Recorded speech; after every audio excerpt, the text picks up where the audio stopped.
It's great to welcome back to the program today Bill Scher, who is contributor to the Washington Monthly and Real Clear Politics, also host of the history podcast, When America Worked. Bill, always great having you on. Always great to talk to you. So I'm trying to understand different individuals' motivations in either being in favor of or against the various iterations of the infrastructure proposals that we've been seeing now for several months. Let's kind of start with what's been more in the news, which is maybe Joe Manchin and Kyrsten Sinema. When I step back and think about West Virginia, 47th in healthcare, very close to 50th, if not 50th in education, very poor infrastructure, would be a place that would really benefit from exactly this. It would seem like, hey, his constituents would reward him for getting them some money.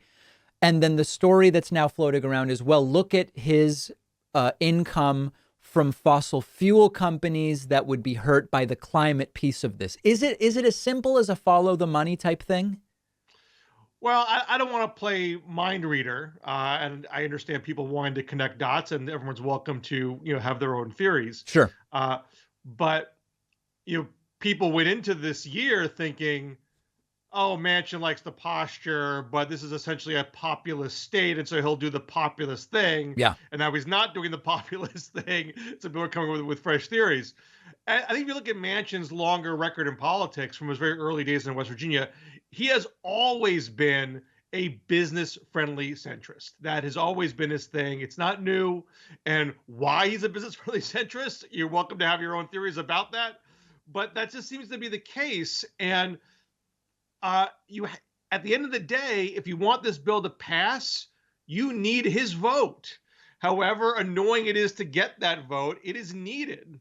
And I think, and this is also true for Sinema, I think the strategy of browbeating them publicly and challenging their political acumen, accusing them of corruption, it may all be true, but it's not getting you their vote. They're not being shamed into moving off their position. So I think a different tack needs to be taken if you're going to get to 50, which may be happening. That we're seeing the conversation starting to materialize now. Yeah, you and I both, I think, tweeted disfavor about following Kyrsten Sinema into the bathroom.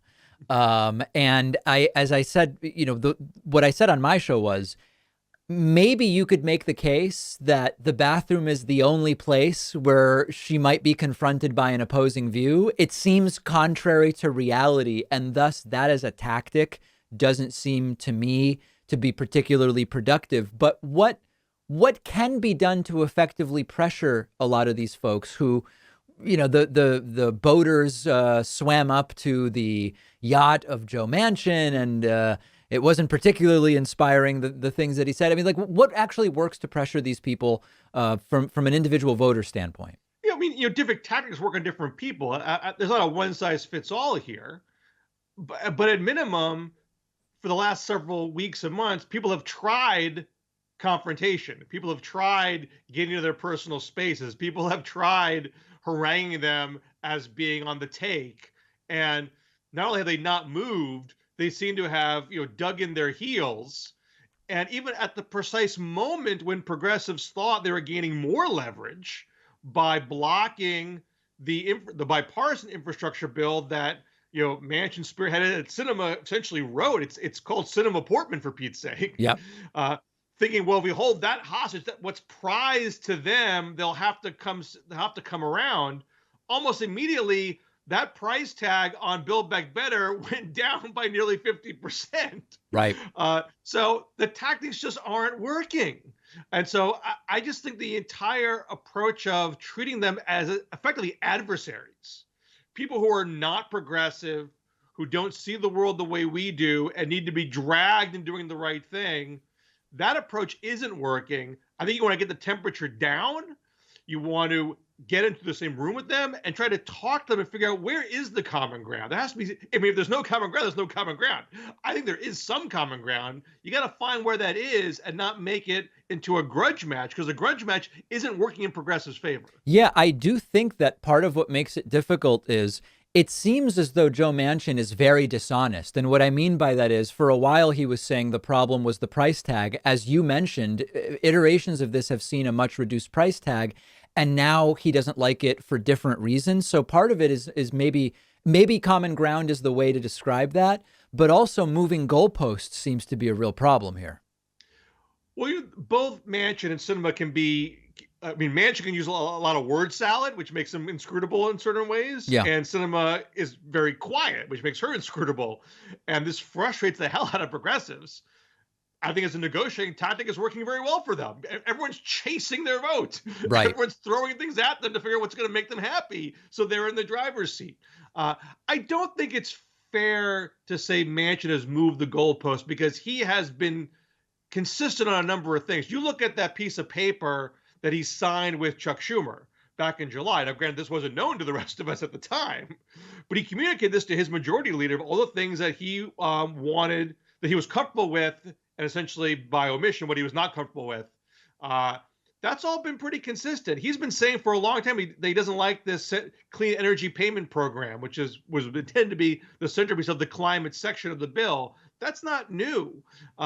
So I think he's always had a combination of price tag concerns and substantive concerns.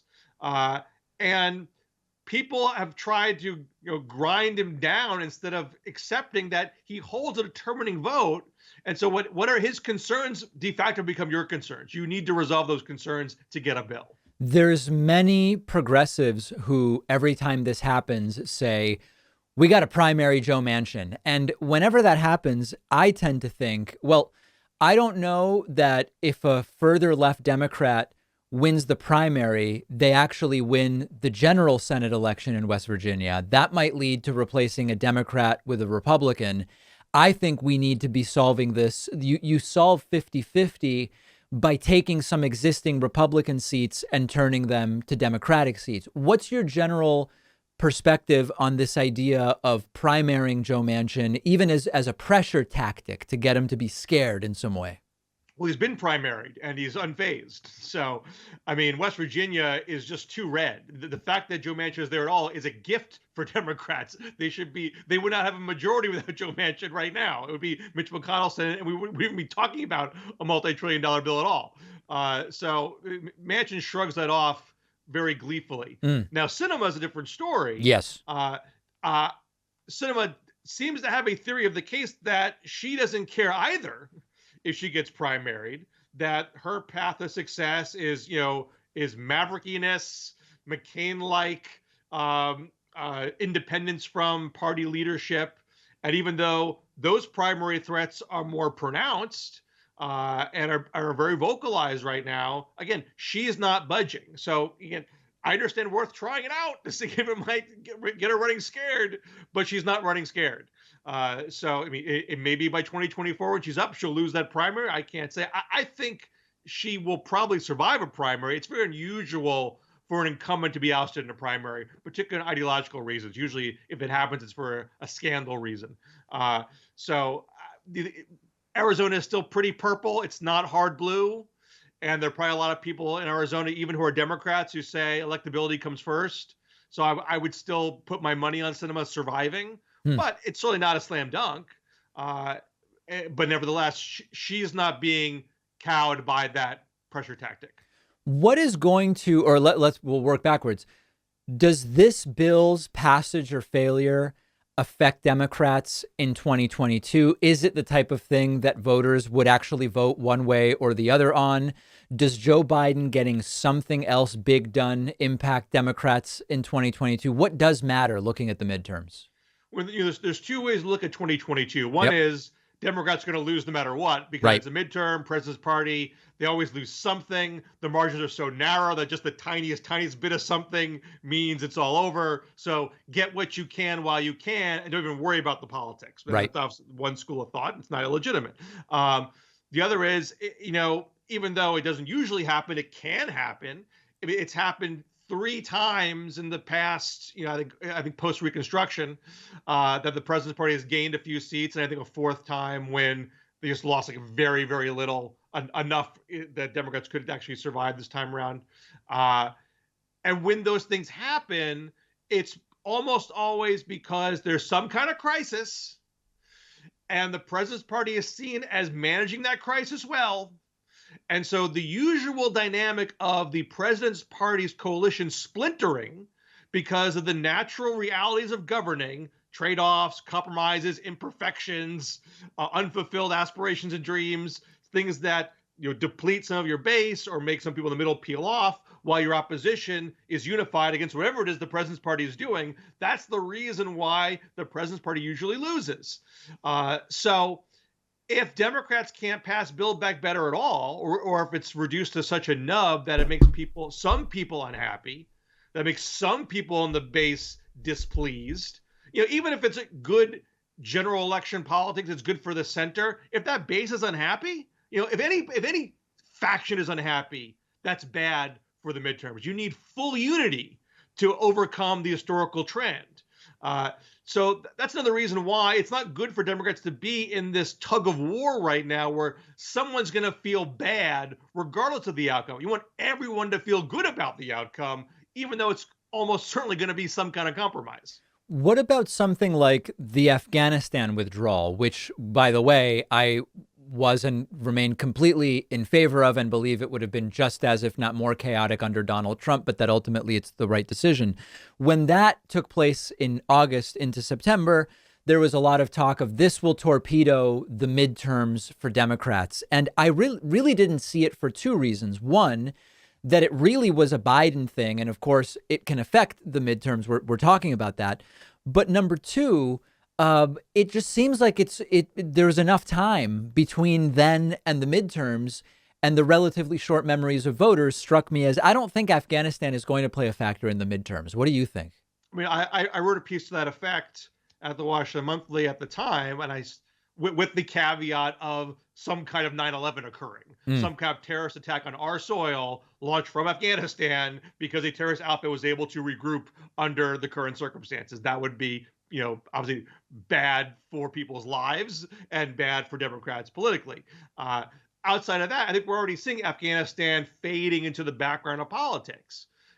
Having said that, Biden has not had a single day with a good headline since early August when the Afghanistan withdrawal occurred. It means, and if it's not Afghanistan, it's COVID, Delta variant. If it's not COVID, it's something on the border. If it's not something on the border, it's the infrastructure bill being blocked. If the infrastructure bill being blocked, it's that Build Back Better is in limbo, or there's a debt limit drama. It's always something. Yeah. And there hasn't been a good day. And Afghanistan was just the first time when there was an obviously bad day where people sort of saying, wait a second, maybe these guys don't know what they're doing. Maybe they're not perfect. Maybe they're not the most competent operation in the universe. You can fix that with some wins, by putting some points on the board, which is why I wonder. I mean, I certainly can't predict this, and it's not the way it panned out, 2.5 weeks ago. But we are coming up on another deadline on October 31st, where Nancy Pelosi said we need to pass the bipartisan infrastructure bill by this date because the Highway Trust Fund is going to expire. Now, she said the same thing a month ago. And what happened a month ago was that progressives said, we don't care. We're not going to give you the votes. Biden came to the House and said, look, these have to be done at the same time. And then people scrambled and passed a Highway Trust Fund extension for 30 days. And progressives essentially who said, this isn't a real deadline because you can push that off. They were proven correct. However, you can only push off that Highway Trust Fund deadline if Republicans in the Senate agree. That's not a reconciliation vote. That's a regular order vote. Republicans did that last month because they said this isn't costing any extra money. There's enough money in the kitty for federal government to pay out what's needed for road and transit projects for states and localities. But that may not be the case 2 weeks from now. So if it's a real hard deadline, I should also say one of their negative headline the past 2 weeks has been the supply chain issue. Yes. Biden is saying he's trying to fix that. He knows it's a serious problem. And over the long haul, we need to pass the bipartisan infrastructure bill because it invests money in ports and freight rail. So he's connecting those two things right now. Do they really want to have the Highway Trust Fund, lapse? So no money's paid out to states and localities for infrastructure projects indefinitely, while there is a supply chain crisis going on, Right. might Biden come back to the House in 2 weeks and say, look, we're in a jam here, people. We're not getting anywhere. Build Back Better. We got a supply chain problem. My polls are in the dumps. We're trying to be the infrastructure party. We can't be having infrastructure projects get throttled over the, I mean, it wouldn't happen in an instant. It wouldn't be like all of a sudden everyone drops their jackhammers. But states and localities would not know over time if the money was coming, and that would cause a lot of disruptions. And people would vocally complain. Do you want those kind of complaints happening at the state and local level? While we've had months and months of inactivity from Democrats, might Biden come in and put his thumb on the scale the other way and say, I need you on this vote now. I need you to suck it up and pass this vote. Right. Not predicting it.